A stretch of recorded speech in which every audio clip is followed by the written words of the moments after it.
power of your fingertips, literally. 10 steps to start a business with Miss Soledad Tanner, an outstanding international consultant with award winner and global financial business consultant with more than 30 years of experience.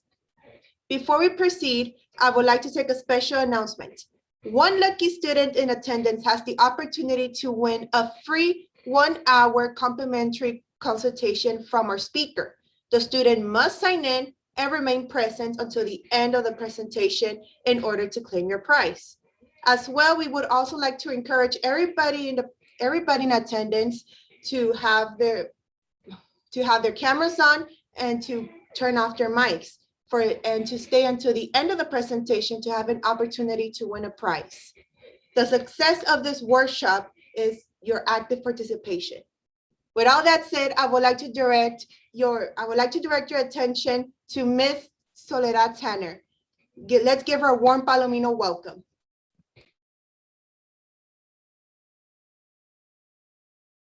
One second. Can you hear me now? That's much better, right? Without the mute. Hello, everyone. So good to be here with all of you. Let me just get the screen. I think that's good, right? Can you see it? And then we start. Tell me if that looks good. Yes, it does, ma'am. Okay, perfect. Thank you, everyone. I appreciate your time being here today. And I appreciate your interest on really what it takes to start your business. So let's just start from the beginning. Let me tell you a little bit about me. I am originally from Ecuador and I'm an immigrant. I came to the US 26 years ago and with a dream to have my education in the US. 30 years forward, I decided to open my business and I am the founder and CEO of STC Consultant. I have a bachelor's in business administration from la Universidad Católica de Ecuador, a master's in international business from the University of St. Thomas in Houston, Texas, and a certificate of organizational leadership from the University of Rice here in Houston too. And I have received during the time of the business a couple of awards, especially as Women on the Move and Women in Finance and Women in Entrepreneurship. And I serve the community as board members to nonprofit organizations. And I also use part of my time to do a lot of mentorship, especially to University of St. Thomas and University of Houston downtown. So very busy life, but I love to do these. And I hope you really have your pen and pencil ready to take notes and prepare your questions and take advantage of this knowledge. As I said, STC Consulting is a financial management consulting firm, and we offer services for businesses and corporations, such as CFO on demand, controller on demand, financial speaking, financial management, financial coaching and training, and business consulting. So now let's go straight into the topic. You have had a dream to start a business, and it's in your head, it's going there, but really, what are the steps that it takes to go from a dream to a reality? So let's talk about them. I'm gonna list them here and then we're gonna go over in detail each one of them, okay? So the first one is you need to conduct a market research. Second, write your business plan. Third, fund your business. You need some money to start your business. Number 4, pick up your business location, where you're gonna place it and the market that you're gonna be serving. Choose a business structure. So what kind of legal formation you will give it. Then you need to choose your business name. That's very important. It needs to be catchy, needs to be unique. You need to register your business, get all the federal and state requirements, such as a tax ID, apply for any licenses and permits that your business require, and obviously open your business bank account. And we need to talk about bookkeeping and taxes. So that's what we're going to be talking in general in this class. That's a lot of information. So let's break it down one by one. Start writing your notes and prepare your questions at the end. So let's start with step number 1. So you have an idea, you have a dream, you see a product, you see a service. So what is the number one step that you need to take? You need to do some market research, some kind of research. You need to know if your idea, your product, it's something that the market needs. Can you turn that idea into a business? Or is something that really you don't see that it can be scalable? And when you start creating this concept in your head, ask you a couple of basic questions. Who is your potential customer? This is very important because are you selling it to college students? Are you selling your product to fathers? Are you selling it to kids? Are you selling it for people 65 and older? Is it just for males? It's just for females? So depending of who your product and service is for, then it's how you need to design the whole strategy. Is this for business owners? Is this for a stay-at-home mom or dad, etc.? So ask yourself and start thinking, who will buy your product? Therefore, who is your potential customer? Number two, very, very important, who is your competition? A lot of time when I have clients talking about potential businesses, they tell me there is no competition. There is always a competition. Maybe it's not exactly how you think your company will look like, but somebody in the market is satisfying the need of current businesses. So if your first reaction is, no, I have no competition, think again. Think again, if today you will have a need, where would you go to satisfy that need? Even if your idea is more advanced, more technology oriented, it's a little different. Somebody's selling it to the market right now. Number three, this is probably the most important one. What is your competitive advantage and what is your value added? So why is your product and service unique? Why would you buy your own product? How would you make the difference in the life of your client? So let's just say fast food. What is the value added? Well, the value added is if you don't have time to cook or prepare a meal, then you very quickly can go and get your food in a drive-through restaurant, right? If excuse me, if you're thinking to open a daycare center, for example, what is the value added proposition for that? Well, the value added is that parents, mom and dad, will be able to go to work and leave their kids in a place that they will be taken care of and protected. So it's very important. So think in terms of what will the person win or earn or get back if you provide this product to the market. Second, you have to write a business plan. Now, here's where I get people saying, well, I don't have time to write a business plan. I don't know anything about a business plan. I want you to think, if you're driving from Laredo to Houston to come and visit me, and you think you know how to get here, yeah, you do. But what do you do as soon as you get in the car? You put your GPS on, so you know exactly how long will it take you, what are the best roads. And a business plan works to me like a GPS. It tells you keeps you en route. It tells you exactly what is that you're trying to accomplish and how to do it. It's really like a roadmap. So it tells you about the structure and what are you trying to accomplish.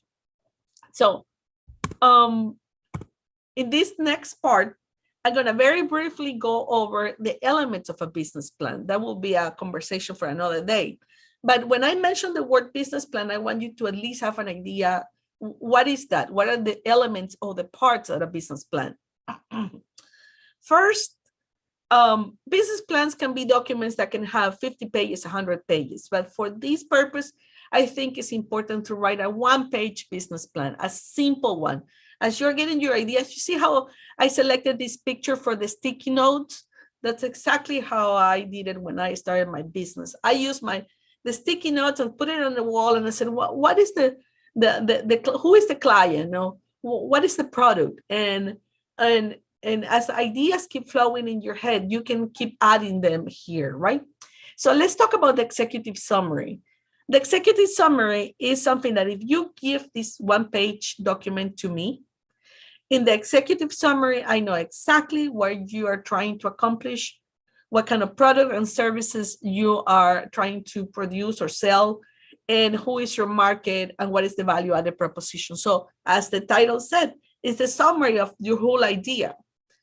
So if always the test is, if you give this to somebody else that doesn't know anything about your business and they only have time to read the executive summary, they will know exactly what you're trying to do and accomplish reading just that paragraph. The second one, you need to research a little bit about market opportunity and analysis. So what is the market? Who is buying these? So the market in the US, things are very specific and there's a lot of product for niche things. So here is where you go to the library, the university, you look at the census, you look at the statistics, and you look at how big is your market. Let's take an example. Let's say you're producing welding supplies for, like, let's say the welding hoods that are used for the welders. So if you want to get into that market, you will want to know, how many welders are in the US, how many welders are in Laredo, how many schools of welding are around, how many students do you have? So you have an idea what the market is. Then you need to figure out your sales and marketing plan. So let's continue with this welding hood idea that, let's say we go into the market for that. So how are you going to sell it? And how are you going to market it? So this is important because are you going to have a front store that you're going to be there and people will walk and buy it? Or are you going to make partnerships with schools? So when they register a new student, then they can buy from you directly. Are you going to do it just online shopping? Are you going to go only in Texas or in Laredo or in the whole US or even overseas? So it's important that you reflect on who is going to buy it and how you're going to sell the product. A marketing plan, obviously, you need to know how you're going to market the product. How will I know that your product is available in the market? And how will I find you? And obviously, that includes a social media strategy. Because remember, not all platforms are good for everyone. So depending on who you are marketing to, maybe you are in TikTok, but maybe you are in LinkedIn because it's a more formal product, right? So you need to decide which is your marketing platform better suits your product and what kind of marketing plans you have so you can achieve the level of sales that you need. Number 4, obviously, you need to talk about the product and service. How do you envision that the product will be? So in this case of a welding hood, so are you going to offer just one type, multiple types, different colors, different combinations? And if you offer a service, let's talk about the daycare center that I used the example earlier. So if you were to open a daycare center, which is so needed in the US at this time because of parents working from home, so how do you imagine that will look like? What ages are you going to take care? How many people are you going to have? What hours are you going to offer? What will be your packages? What price would you have if you have 1, 2, or 3 kids?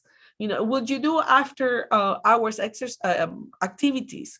So all of that is the description of your product and services. So if I go to your daycare center and I said, I am interested in your services, you pull this summary and I say, okay, these are our services, these are our prices, and these are the different combinations of things that you can do. So this is the time when you describe in the business plan how your product and services are going to look like. Then you have to do, or at least mention or research about the competition. Who is your competition? How many daycare centers are in Laredo if we continue with this, or in Texas or in Houston?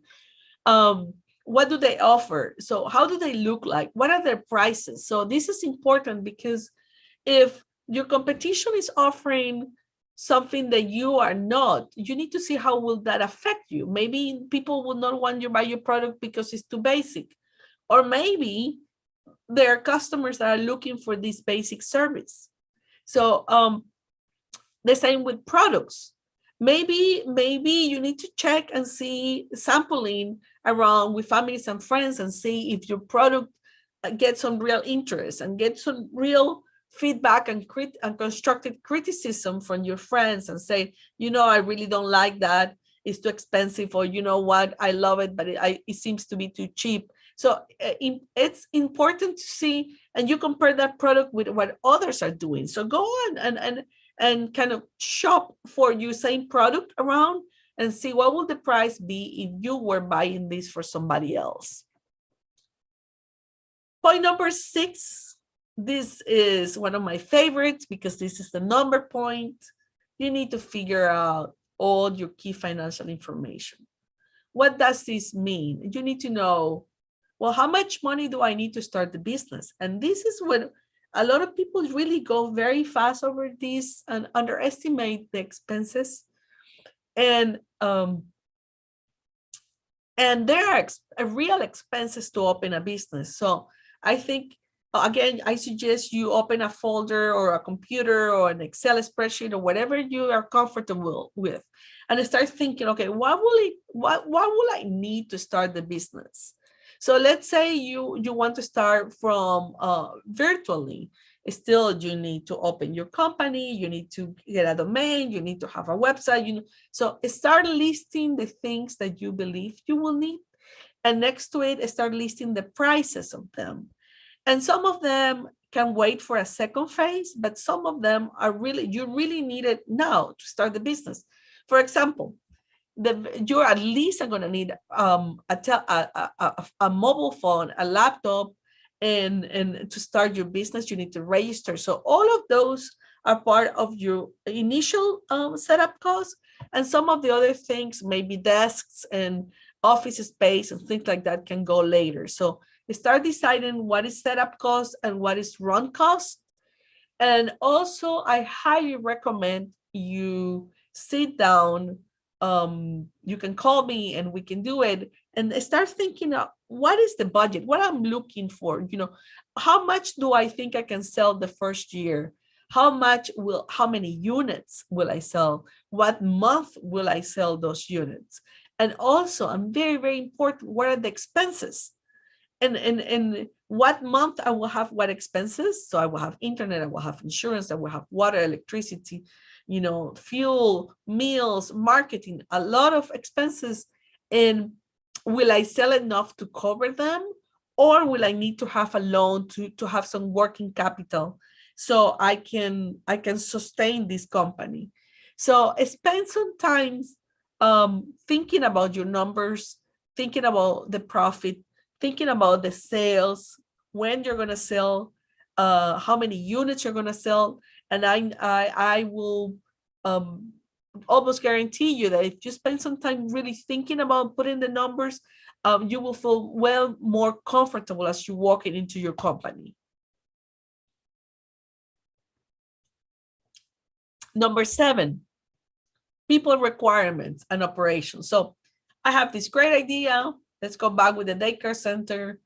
And how many people I'm going to need to run the daycare center? So let's say I want to have 100 kids. So how many kids per teacher, depending on the age? So here you need to write down what are the people requirements, how many key teachers you're going to need per class, how many people you're going to need in the office, how many people you're going to need outside, which is your external supporting team, and kind of put some estimated numbers of how much do you think that will cost you, right? And then you will need a lawyer, probably, you will need a CPA, you will need a consultant, you will need a bookkeeper, you will need probably an IT person if you go bigger, right? Sometimes when you see the numbers, you decide that you are going to start smaller. And then who is going to run the business? So let's go back to the other example of the welding hoods, right? So who is going to be ordering the supplies? Who's going to be doing the purchasing? Who's going to be doing the selling, who is going to be in the shop cutting the leather and assembly the hoods. So all of these, think about, write it down. That way you start getting like kind of an org chart of how your company is going to look like. And overall, point number 8. So what will your key metrics be, or your milestones? Let's say here you say, well, I think the first year I can sell 100 hoods. Okay, that will be your milestone. And then that means that if let's say you have 10 months from here to the end of the year, let's just say, that means that you have to sell 100 hoods every day. That will be your metrics. Are you getting to your metrics month 1, month 2? And if not, what can you do so you can get to your decided milestone?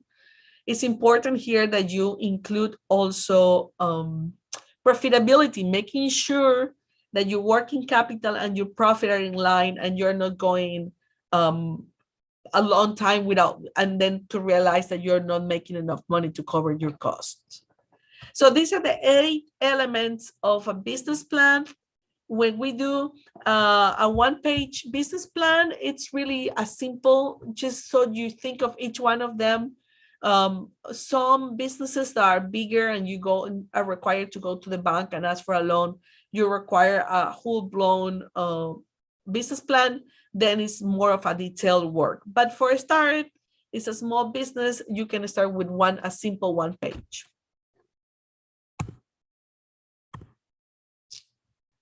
So let's talk now about point number 3.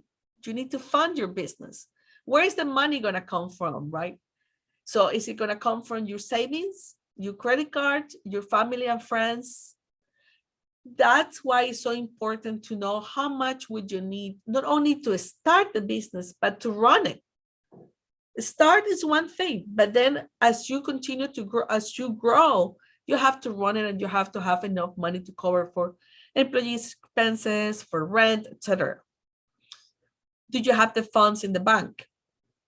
When can you go for the funds? Do you have an account in the bank? Do you have a credit union? How is your credit? We had another session here last month about credit, and the importance of credit as you start your business. The better your credit, the lower ratio, the lower your risk, therefore the lower your interest rate. So that's why it's so important that all of you really watch for your credit score, handle your credit carefully. Don't get into any debt that you cannot pay, because that will affect your credit score, and your credit score is going to affect the interest rate that you paid, not only when you go and buy your car, but if you want to open a business, then your business also will see the influence of a good or bad credit score. If you need to borrow the money, who is going to give you the money, and how? If you need to go to the bank, for sure you need to present the bank and explain the bank your idea. Imagine yourself walking into the bank, and that you are an employee of the bank, and I walk into the bank and I say, hey, hi, I need you to give me $50,000. Well, the person on the other side needs to know, what are you going to do with the money? Why do you want the money? And they need to make sure that your business will generate enough money to pay, not only pay you, but pay them back and pay the interest. And so you need to be able to articulate the whole concept of your business before you walk into the bank. So you look and you sound like you know what you're talking about, and then you will not only look confident, but your numbers will reflect that you have done the work that deserve that they give you the money. And you have to identify the business location and the market. So who is, again, we talk about it, who is going to buy your product? Where is your business going to be located? Are you renting an office? Are you buying a building? Are you launching an online store? Where are you, the employees going to work? Remotely, from home, a combination of both? So give it some thought about your business location, market, and the way that you're going to operate.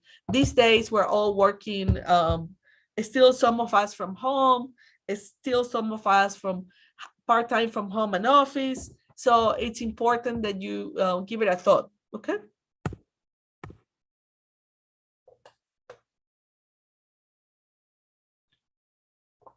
Number 5, this is key.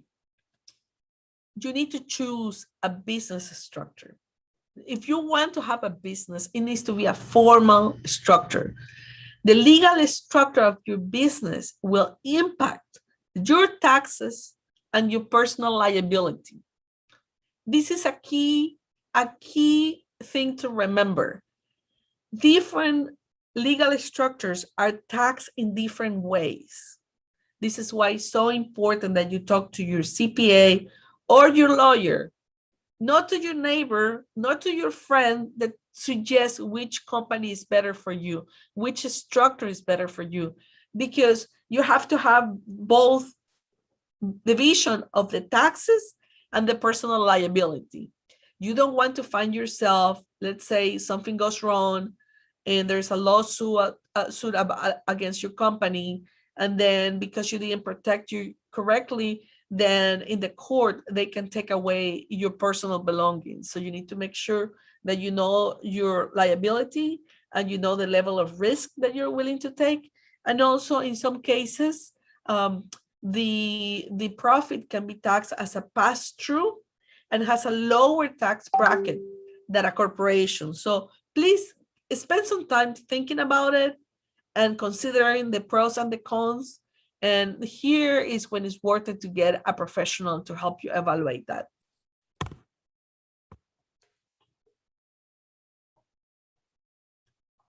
Now, it's important that you choose your business name because everybody's going to know your name by the business.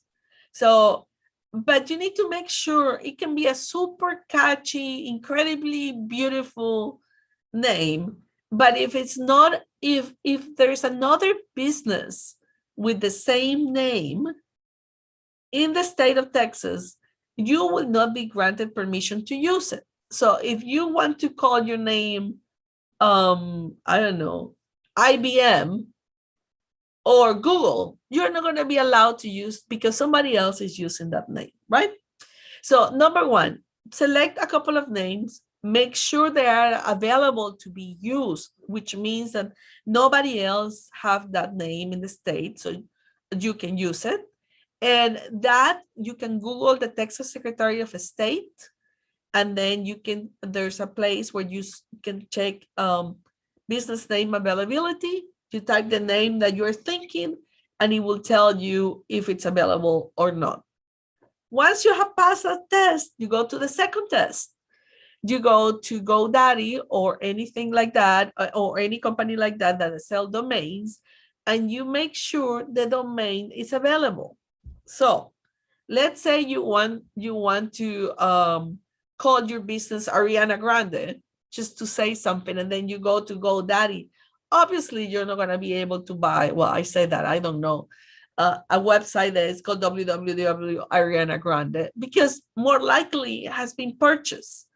And if you want to buy it, well, I don't think it's for sale, but if you wanted to buy it, it probably costs millions of dollars. And so it's important that both things are aligned, and that you sometimes mixing a little bit the words, you find a combination that is reasonable for you. It's still catchy, reflects your business, and it's within your budget, right? So you will need a domain for your website. So the domain is the name of the website. At least if you're thinking that you want a business in the future and you have an idea, go and buy the domain now. And I always recommend people to buy their names as a domain, sometimes for $5 or so. So you can have it in case in the future you decide to open your business in your own name.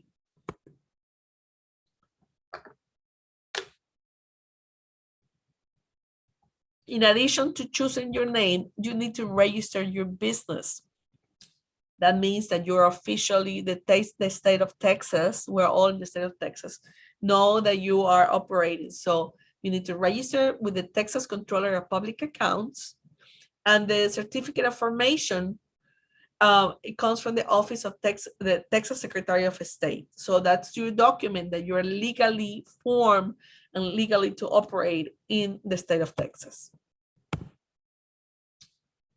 So once you create an account, and this can be done by, we do this, we help people create their companies.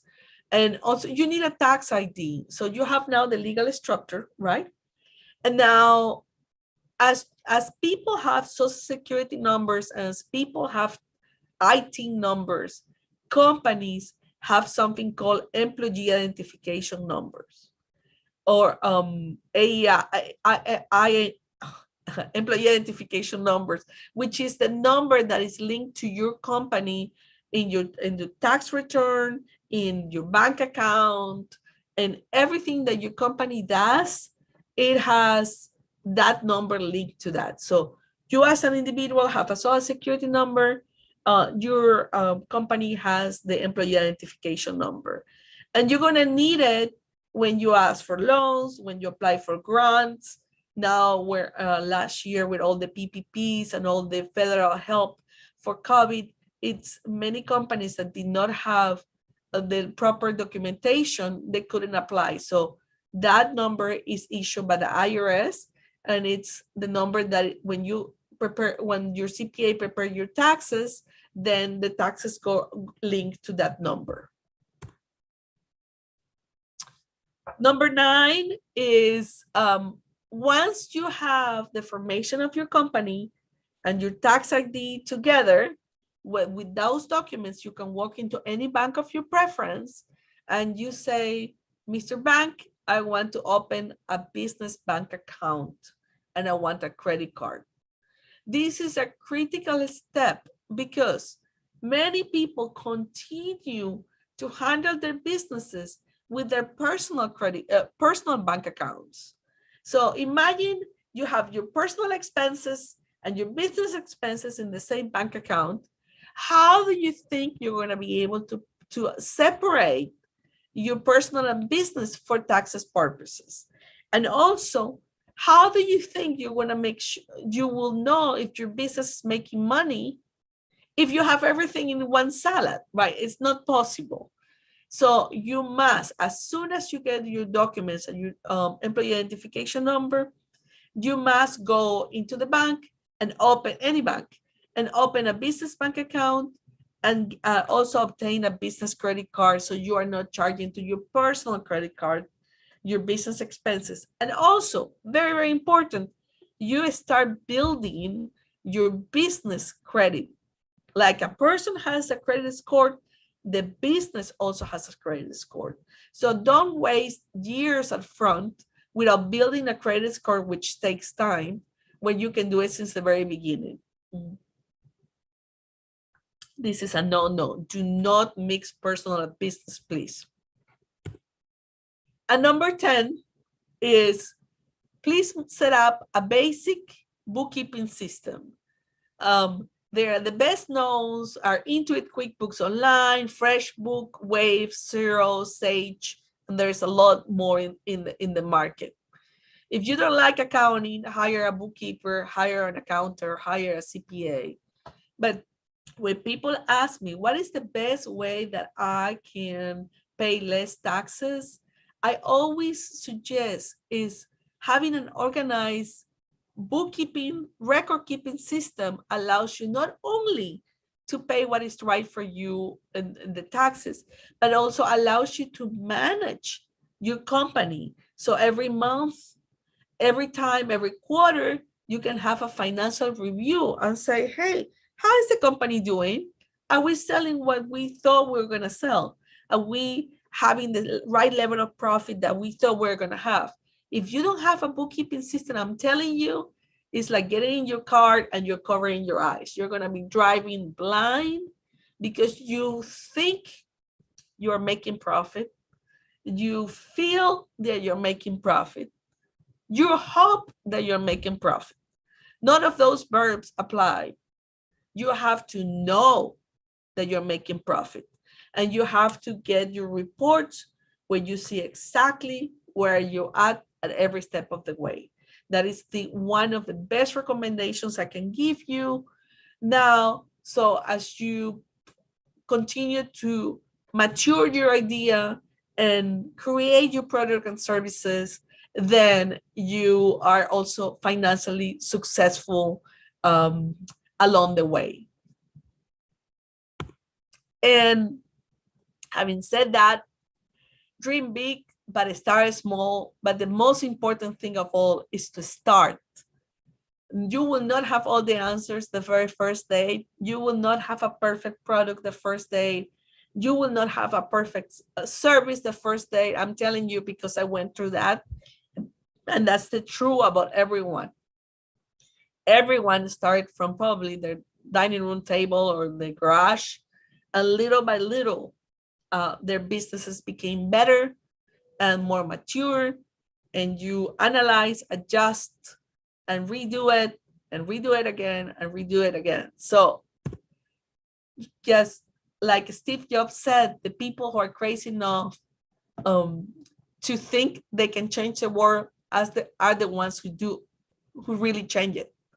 So keep in mind that financial knowledge gives you freedom. So don't forget that you need to know your numbers all along, all step of the way. So that concludes my presentation. And the next one that we're going to have is we're going to be talking about cash flow and how the cash flow needs to be managed so you have a great company and you can manage the highs and the lows. That will be October 21st at 2 p.m. So if you like what you learned today and you think you're going along the line of a business, it's key for your success to learn how to handle your cash flow. So I highly encourage that you register for October 21st at 2 p.m. And let's see. And here is, if you want to contact me, my website is there, www.soledadtanner.com, and you can follow me in my social media. With that, I open the floor to everyone for questions. Thank you so much for listening. Thank you for your attention and your time. And I hope this presentation was beneficial for you and you found a couple of points that can apply to your dream of opening a business. Thank you. Thank you very much, Ms. Tanner. Right now, at the moment, we can take any questions that our audience have. You can put them in the chat box and the Office of Student Life staff will ask them for you, people.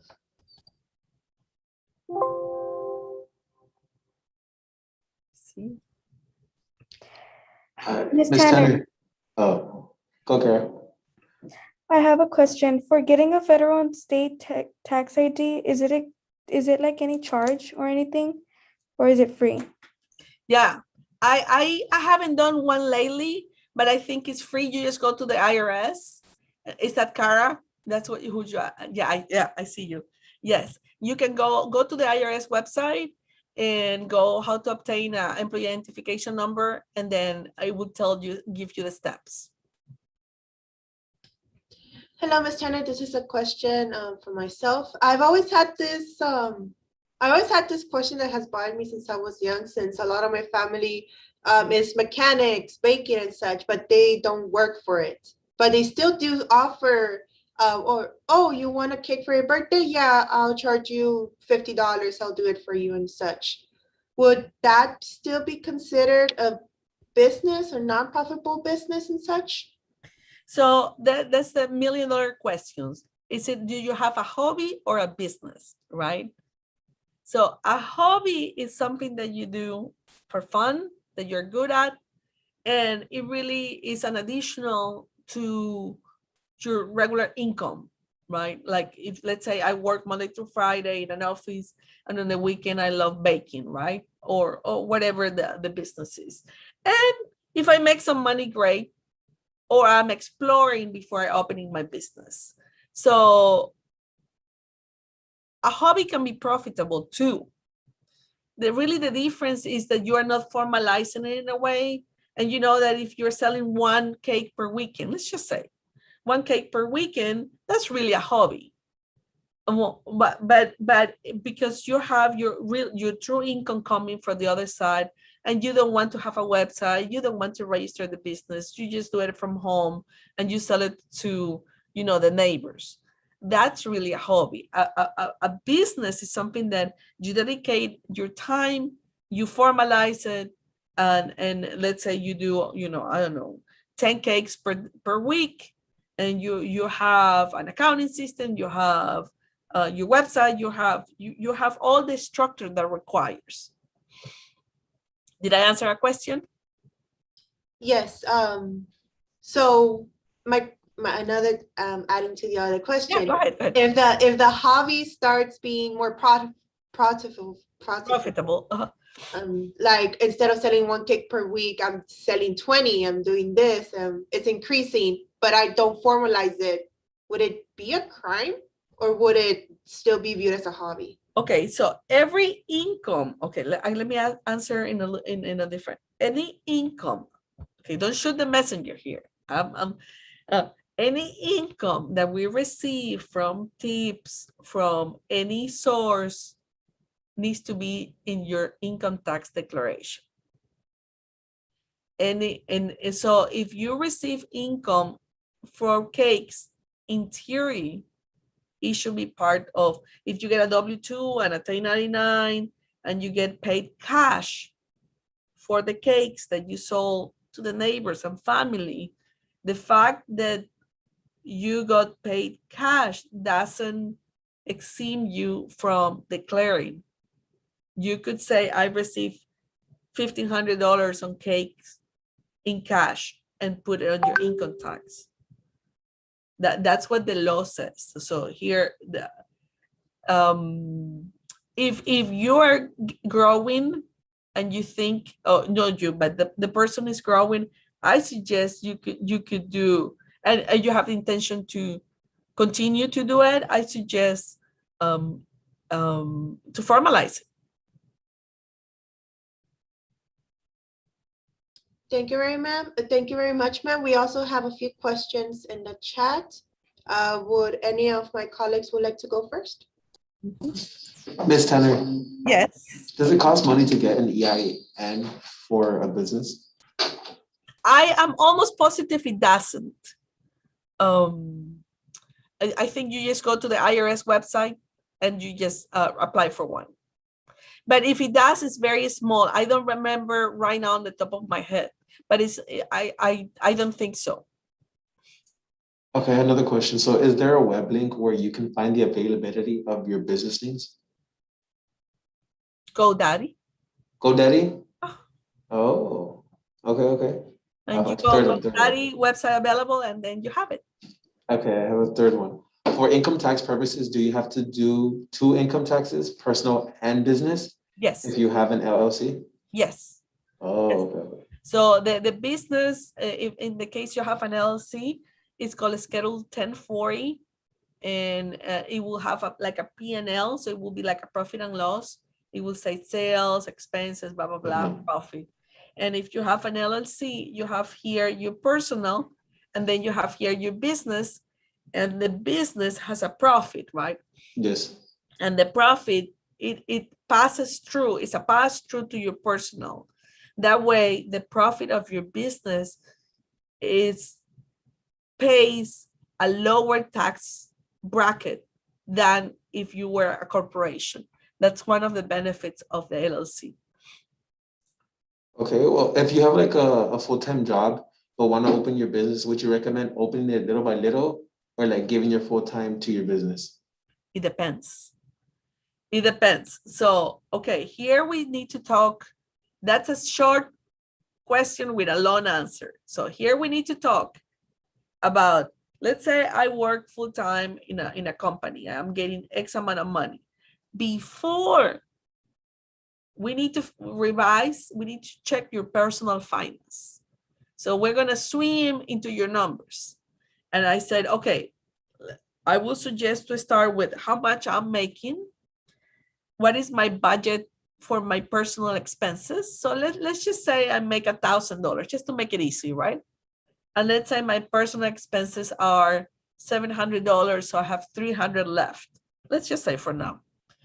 And then we need to figure out, do we have an emergency fund? Do we have a savings account, right? Well, I do. Okay, great. How long do you have it for? 6 months. Phenomenal. Let's just say. Do you have any credit card debt? Yes, I do. I owe $10,000. So I stop here because if you have personal debt, and in order to start your business, you are going to also incur into additional debt. We need to think, how is this going to work? And what happens if you leave your corporate job or your office? How are you going to pay for your food, your rent, your gas, your family expenses? So here, it depends of each particular situation. Then it can be like, okay, I'm going to live with my parents. I have no kids, I have no credit card debt. I have $5,000 here. So it depends of where your personal situation, your income situation, your profession, how fast you can get another job if where you are, and also what kind of business you want to open. But the easy answer I want to tell you is the answer, it depends of if at least you have your personal finance in order. It's easy to make that decision because you only have one front to worry because this one is taken care of. So then, is it possible to have more than one business? And if so, would the processes be the same? I didn't hear the second part. Is it possible to have more than one business? And if so, are the processes the same? Yes. So of course, it's possible to have more than one business, but you really need to be great with time management, great with delegation skills, who is going to be doing what, great with finance. You need to make sure that business A provides a good profit, and that you have the reports, and that you have the target, and everything is running here. And then you have these other, that's another front. So I don't suggest, if this is the first time you open both of them at the same time, because then you open one and you learn. You always learn, right? Something that you can do better. And then what do I need? What kind of system do I like? Are the people working correctly? Is the product working correctly? Is it profitable? And maybe with the profit of the first one, I go and open the second one. So I am more conservative in that aspect. Make sure that one is solid, my personal finance is solid, my first business is solid, and then I move on. There's another question. I have a question. Go There's a ahead. question in the chat. When making your business, how long does it take to start seeing profit? Another $1 million question. When is your break-even point? Well, it depends. It really depends. So if you want to, let me think of a business. Well, normally you don't see profit immediately because you have spent money in the startup cost, right? So let's say you start your business, you need an office, you need desk, you need computers, you need marketing, you need money for the website. So depending on the business that you're doing and the size of the business that you do it, let's say it could take, and the level of profit that you're making per product and the amount of units that you're selling, it could take you 6 months, a year, 2 years to see. But maybe not. Maybe you don't need infrastructure. Maybe you don't need equipment. Maybe you don't need anything. And after the 3rd month, you start seeing profit because all you did is open a website. So it depends of every business, but it's very important to make a break-even point analysis. That's the technical name of that, is when I will be able to have enough sales to cover all the expenses, and only after that point is where I start seeing profit. And it depends of each business. So then, talking about market, there's a market for every level of income. And well, how do you recognize what level of income / market can we serve? I didn't understand the question. One more time. Talking about market, there's market for every level of income, etc. Right? So how do we recognize what level of income / market can we serve? Well, so let's say you are, I understand. Every product has a market niche, and you need to make sure that, let's think about shoes, right? There are shoes that are $30, shoes that are $50, shoes that are $100, and shoes that are $500, right? So when you have your product and each pricing, this is how, the question really is how to get the pricing right, or how to serve the right market with the pricing and product that I have. So the best way is to have your product and sample with the market and see if I want to serve a college team, group. I cannot be going with an overpriced, the $500 shoes. That's crazy. That market will not buy that. And the same with cars, like cars is a perfect example. We have cars that cost $3,000 and we have cars that cost $100,000 and everything in between. So you need to see what your client or potential customer is paying currently, and that way you can match the product, the price, and the market. Ma'am, one question for me. Oh, wait, it just went away. Hold on. Okay. Can I ask one? Yeah, go ahead. So then, being about the market, like since social media is such a popular thing, do you recommend like somebody starting a website, or not so much, or it just depends? It depends. Sorry, I'm chewing medicine because I was without voice yesterday. So it depends of your product. I have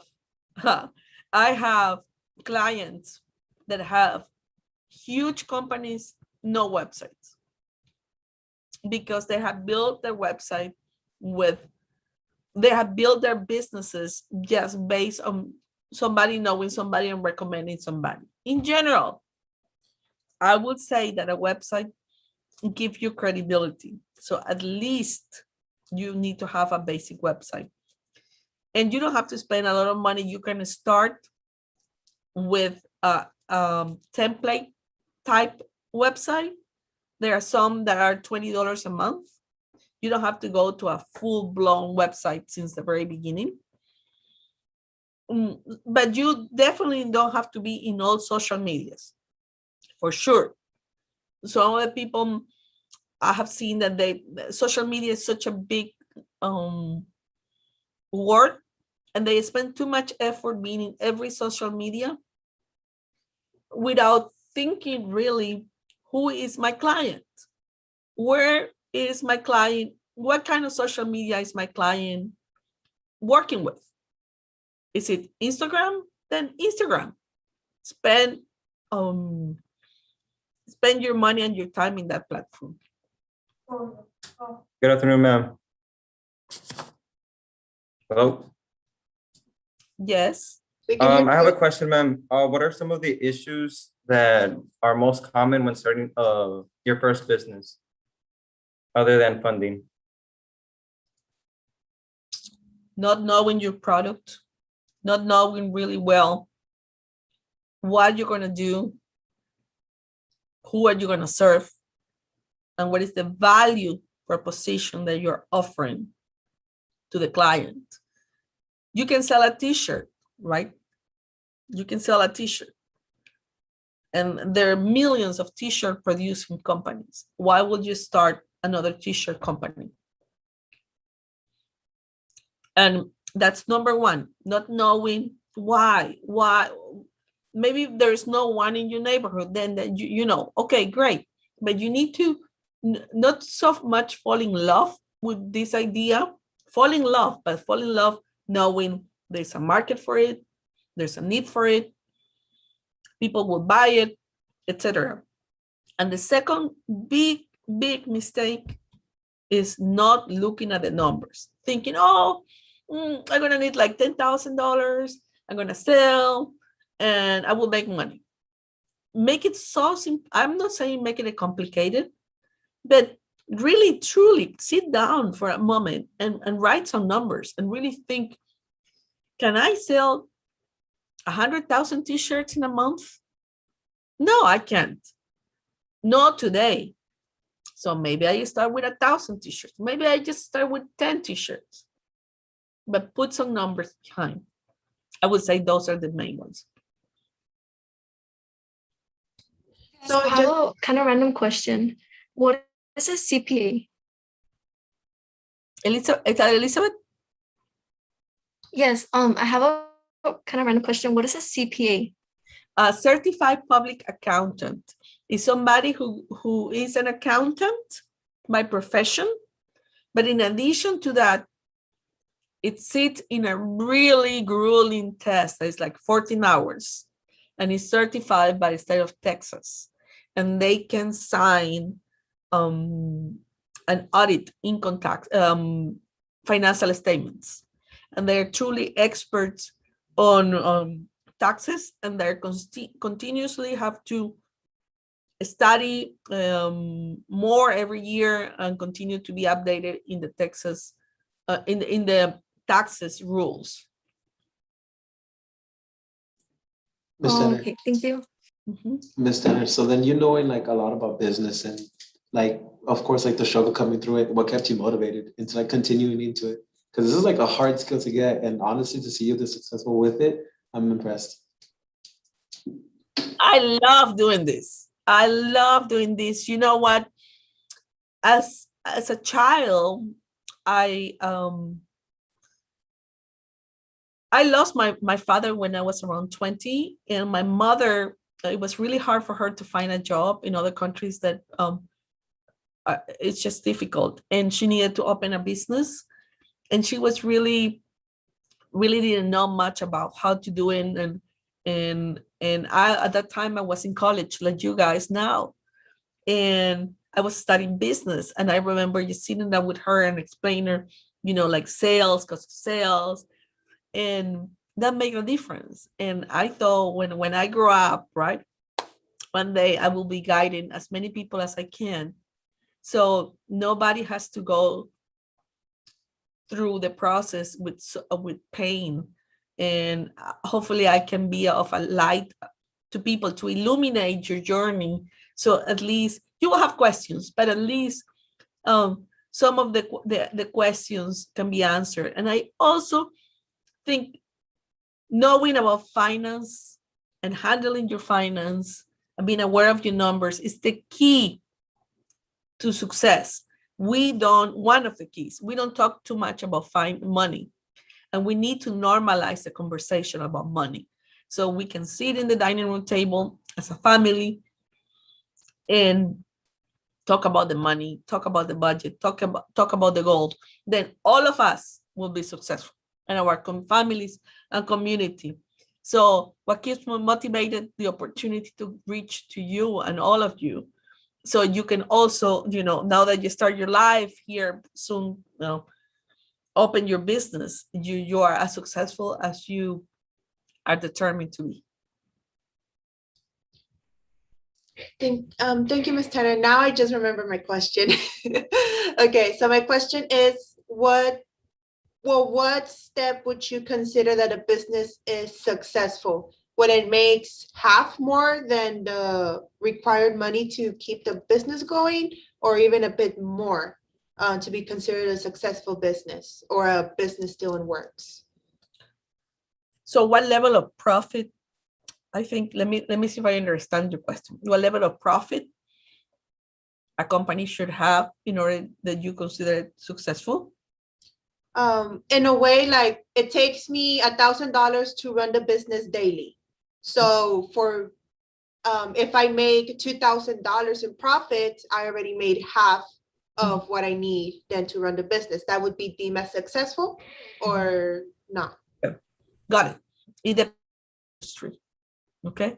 So each industry has the average profit margin. So let's say, like you said, something that costs you 1,000, you sell it at 2,000, you make double, right?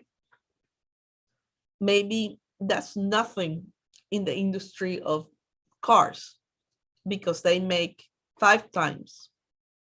But maybe that's a lot in the baking business. So depending on the industry that you belong to, the profit will be different. So at least you have to cover your costs, obviously, and then when you cover your cost, you're at 0. And then the profit comes after that. So you need, in order not to give you unrealistic goals, you need to research what is the average, the range, and the average profit from the industry that you are trying to be part of. Wait, so then following like to help at anything, do you know like any type of resources, grants, or scholarships that like students can apply for to have like any type of push just to go more towards this topic? Grants and loans for students that want, well, they want to start businesses. That's your question, Jonathan, right? Okay, Yes. no, I know, write this down. There's something called SBA, a Small Business Administration, that it's part of the government and it's really good. I have used them. I have talked to them here in Houston, and they are the organization that which goal is to help small businesses. And when you go there, they offer complimentary coaching. They help you with your business plan. They help you prepare for funding, which means that they put the whole package together. You can use their services, and then or you can use a private person who, like consultants. I do that also. And then they help you identifying what kind of grants and loans are available to you depending on who are you. There are some for African Americans, some for Latinos, some for Asian Americans, some for female, some for male, some for STEM. So depending on the industry that you're looking and depending on your product, you can access different ones. So check for SBA, check for SCORE, SCORE. And I would say those are the beginning. Then you have the private banking that also offer loans. But I will start with those two. Well, then the topic of to start a business in Texas, is it essential to have a register with each agent or not? It's preferred. Yes. Oh. It's preferred. Let me tell you something. Last year, many people couldn't access grants given by the government because they did not technically exist. You have to technically exist. If I have a baking business in my garage, physically I exist, but the state doesn't know about me because I'm like in the dark doing that. But if you're registered, then you even get the emails now from Harris County here in Houston and the government saying, how your business doing? Do you need help? Because you do exist. Those are the benefits of being regulated. Okay, then like what do you call like a business? Because like I could sell like lemonade and put like an investment buying lemons and getting a profit of selling the lemonade. Is that considered a business? Or if I were to do something online, as in like purchase shirts from China, have them to Amazon, then Amazon specifically sends them to the people who ordered the shirts, as an example, is that considered a business? And what would I need to like have that legit compared to like a business starting as opening up a shop? Earlier in the presentation, we talked about having a hobby and having a business, remember? And we used the example of the baking from the kitchen to sell the cakes. So if I have a lemonade stand and once in the summer, just to continue the example, right? That's really kind of do it one time, informal, and it's to help the community. That's a hobby.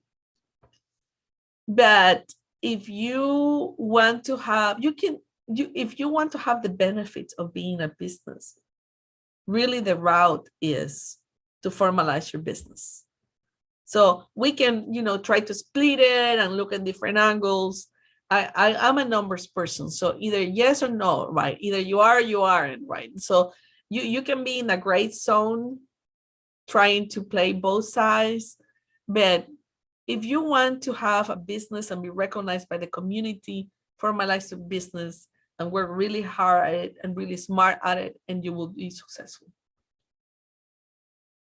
Okay, well then like kind of like the lemonade stand also. Do you think handmade gets more or less buying than like reselling products? I one more time. Say that again. So like more in the idea of like a lemonade stand. Do you think like handmade, like in general, any type of products gets more or less than buying and reselling products? It depends. Remember, the market desire now, it's going back to all natural and less chemicals. And I think also this last year and a half that we have kind of stay at home, and health has become an issue, a big issue, right? And a lot of people have gone back to exercise, eat healthy. We were kind of forced to stay at home, so many people start, their own gardens, and now we could only be outdoors. So nature became it's important. I will say there's a market for both, but handmade, no chemicals, good for you, healthy eating, healthy cooking, healthy life. It's something relevant these days. Then you being like a businesswoman, okay, I love the idea of networking. And to me, networking is so cool. Do you recommend it as much as possible? I recommend to network with intention. Networking for networking. So there's personal networking and professional networking, right? So personal networking, let's say I love exercising, right? And I love biking. So I have a group. We on the weekend, we go to, from Houston to Austin in the bike, and those are my biking friends. That's networking, exercising, and networking for personal reasons. But during the week, if you have a business, you have to network with intention. So I will say, what is the product and services? What are the products and services that I produce or sell? And who is my buyer? Who wants my product? So if my buyer is construction companies, then I would like to go to the networking event of construction people in the state of Texas, because I go to this event. Who do you think I'm going to be meeting? Construction CEOs. And then I will say, hey, I'm Soledad, I do this. Come, I would like to offer my service. So when you network, you have to network with intention. Do not go to all events, because it's a waste of your time. You dilute yourself, and then you're going to be sad, asking yourself, second guess yourself, why didn't you get any customers? So if I want to get construction companies, why will I go to an association of education, right? So it can be a great network. I can go if I want, I think it's going to be a great networking event, and they're going to have great music, but I need to go there knowing that I'm going to the wrong place to get the business that I want.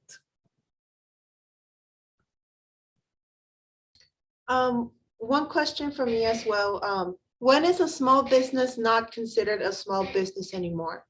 Like when I heard, I think Eduardo's, I don't know.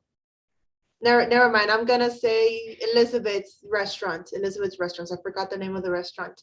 It's a local Laredo restaurant, but they have multiple establishments all over Laredo. Would that still be considered a small business if it's only one city, or is it a franchise already, a big franchise? It depends on the number of employees they have. There is a small business what's the word? There's a small business description. If you go to the SBA website, it says that a small business is a business that has less than 500 employees. So me coming from Ecuador, that's a multinational, like, but in the USA, a small business is any enterprise that has less than 500. And after you lose, that's actually a way bigger number than what I expected. Okay, so after you surpass the small business stance, do legal appointments, legal responsibilities start becoming an issue? As well, I would say as you grow, let's say you have one employee, there are things, 50 is a key number, okay? If you have from 1 to 49 employees, you have a level of responsibilities with offering health insurance, 401ks, benefits, right?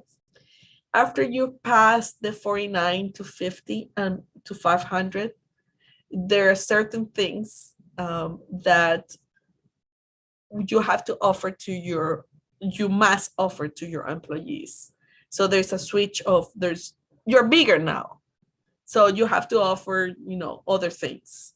So I would say 49 to 50, it's the change where you have more responsibilities. You have to provide more. All righty. Thank you very much. Thank you very much, Ms. Tanner. Would anyone else want to ask any other questions before we conclude? I do.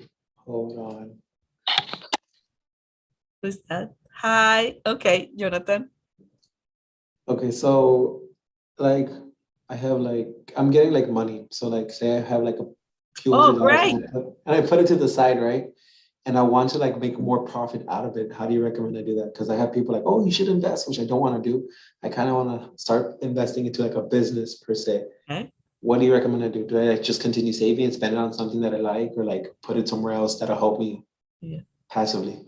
Well, I like the question and congratulations, because at the very beginning, I like that you're questioning what people are telling you. People would tell you what the best that they know, hopefully, but sometimes the best that they know is not good enough. So questioning what you're hearing is the step. It's a great step for the future. So I'm gonna answer the question different. If instead of asking me, I have this money, what do I do? Let's talk about what would you like to do if you have all the money that you have. Because I couldn't be, I couldn't create a hospital because I don't know how to operate. I'm not a doctor, right? I couldn't have a business we really can have any business. We can learn any trade. But today, I'm saying with this level of skills that I have today, I couldn't have a baking business because I cannot bake to save my life, right? So I will say, I will start with an inventory, Jonathan, of what you are good at. What you are good at. And if you are not sure, ask your mom, ask your brothers, ask the family, because there's always something that each child did that it was different than everybody else. So remember, there can be your youngest brother can be the expert. He was always building something, right? There's other brother who is always destroying something. There's other brother who is always singing, and the other was always dancing, and the always was I was instead of playing with everybody like everybody else, I was working with puzzles. So my mind, I didn't know that until later. I didn't think any of that. It's and my mind works like puzzles. So they put the pieces together. So I would suggest has an inventory of what you're good at, go down to the last 2 or 3, and then based on what you're good at and you enjoy doing, think, what can I do with this to make it better and makes me happy, right? I was gonna ask that earlier. So then, is it true that if you're really good at something, don't do it for free? Well, if it's a hobby, It's and if you want to do it for a nonprofit organization to help the community, yes. If it's a business, and it had taken you time and money to study, learn, practice, mature, why would you do it for free? See, all of this had taken me 30 years to learn. I wasn't born with all this knowledge. I learned and I enrolled in another class and I had the student loans and I, like all of you, you know, and I went to a work and I made a mistake and I learned from that mistake and I asked again. So all of that has a price. And all of that, of course, for your mom, you know, each one of us will decide for whom. But I would say for your mother, your father, your siblings, you know, you do things, your closer group, and you can do it for free. But listen, if you have a friend who has a food truck and you go and buy a taco, are you expecting it to get it for free? No. And as a matter of fact, let me tell you the opposite. If I have a friend and I go to support her business, I'm going to buy, not only pay, but buy to go and buy for others, because I am being the friend who is supporting, because I know how difficult it is to start. It will be terrible that I show up at my friend's food truck expecting to get it for free. You are there to support. So if you wouldn't do it to your food truck friend, nobody should do it to you. Thank you very much, Jonathan. Thank you very much, Ms. Tanner, for your presentation. So before we conclude the presentation, do y'all remember that 1 hour free complimentary consultation with Ms. Tanner? So the spin the wheel event's about to start. Before we begin to spin the wheel to see who's the lucky student, I would like to remember that everybody must be present here in the presentation, must be present in order to win the prize, as well as to have their cameras on so we know that you didn't just leave. So without further ado, Ms. Barra, please take it away.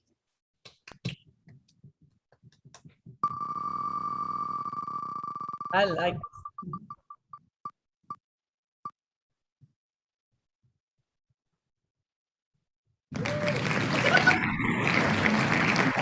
Congratulations, Lisa. Lisa, are you here at the moment? Can you please turn on your camera?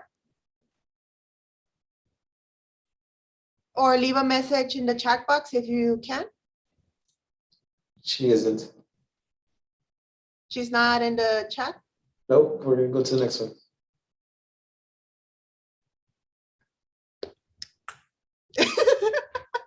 So what would you like to do, Ms. Turner? Would you like to spin the wheel again, or would you like to contact? I think the rules were that the person needed to be ready, present. Yes, we gotta spin the wheel again. Yes.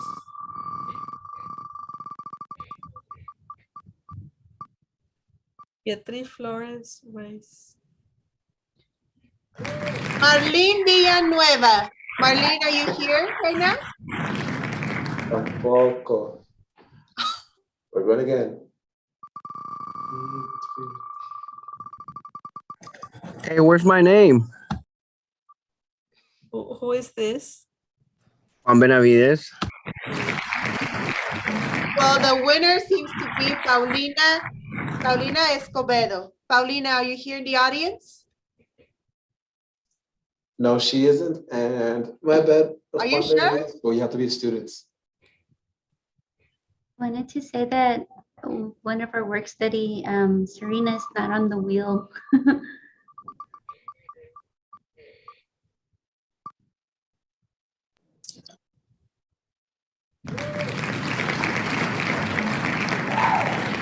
Is Javier Gutierrez in the audience?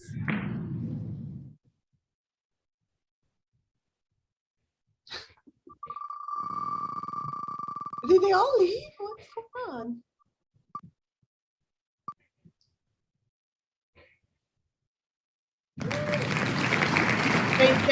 Reisel Virales, are you here? I don't think those names are from the students present. I could be wrong. Ma'am, those names that are on there, Miss Tanner, they're not I don't think. What says here? Hold on. You think that there are no other names? Yeah, Yeah, I don't recognize the names on the wheel with the names of the students in the presentation. My name wasn't on there either. Are y'all students? Absolutely. Did y'all sign in? Because we would have had. We would have I had registered. Yeah, I Good. registered. But did y'all sign in into the link that they sent, the attendance link? I believe so, yeah. The link to sign in, it's in the chat box if y'all have access to it.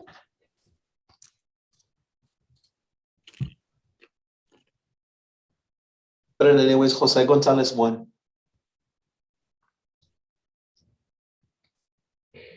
Is Jose Gonzalez here? Jose Gonzalez is in the meet. Yeah, I'm here. Joey. Oh, Can you hear me? well, well, congratulations, Jose. You're the one who wins the 1 hour complimentary session with Miss Tanner. Ora. Okay. Then Juan, you have to come up with the next one. Juan Benavides. Mande usted. La próxima te vienes y te registras. Okay, ya está. Ya está. I have your email if I need to talk to you about business. Super. Thank you, Ms. Tanner. You were Thank awesome. My pleasure. My Thank you so pleasure. I sincerely hope. And now that I'm finished, I need to confess that I had no voice yesterday. And Well, you sound great. and I have pumped a lot of medicine. So I'm very happy that you stay, and I hope that you learn, and I hope that your business goals and dreams become reality. And if you need any help, follow me on social media. You know where to find me. I'm just a click away. Okay. Yes, ma'am. Thank you, Ms. Juan Tanner. Benavides. Thank you. Mande usted. Next time, just make sure you register in the attendance because that's how we were able to put the people on the wheel. I did register and it took me automatically to the meeting. I don't know, maybe No, I did it. that's the link to get into the meeting. The attendance link that we send into the chat is what determines. I put my name, my last name, my email, and I don't know what else it asked for down there, like a couple of things. So I don't maybe know. for the next time we will put some instructions. I'm not sure.